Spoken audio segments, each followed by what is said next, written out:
dès le début, il a fallu s'accorder vraiment sur ce qu'on faisait en décor réel et en décor d'animation. On a pris en fait le parti de construire beaucoup d'éléments de décor réel. Évidemment, dans le décor de l'usine par exemple, on a construit une partie, au départ on devait juste avoir un ascenseur et tout se faisait sur fond vert, mais finalement avec la comédie qui est venue se rajouter, il a fallu quand même recréer une petite partie et le finir en fond vert sur les plans larges, en fait la base qu'il fallait recréer vraiment pour le décor du labo principalement.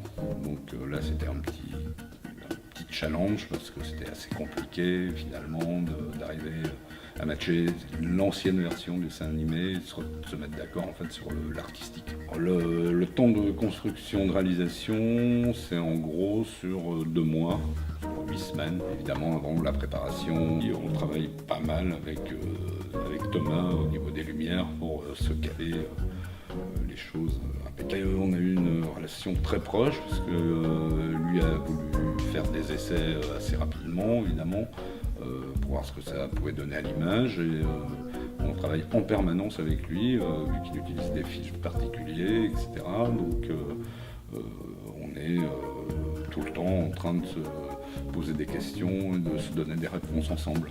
Voilà. Et avec Lucho aussi à la réalisation bien sûr. Je crois qu'en fait on a travaillé, c'est un travail d'équipe avec donc les réalisateurs de la 3D et on s'est entendu, on s'est ensemble, on a recherché ensemble les bonnes idées, quand même une contrainte c'est la technicité disons des choses donc qu'il a fallu mettre en place et donc c'était en permanence en fait une collaboration. Je ne connaissais pas Code Lyoko, parce que c'est pas vraiment de ma génération, mais je me suis mis dans l'histoire assez rapidement parce que je trouvais de toute façon vraiment un challenge intéressant de réaliser ces décors.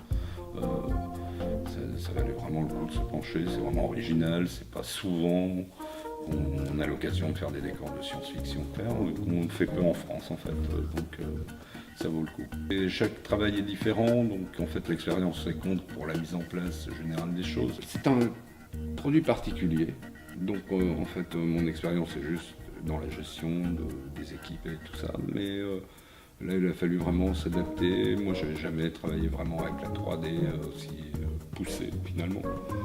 Dans mon métier où je fais des choses très différentes les unes des autres, mais là ça valait vraiment le coup de se pencher. Puis le fait de travailler aussi avec le dessin animé, avec la 3D, c'était, je pense, vraiment une chose intéressante à faire.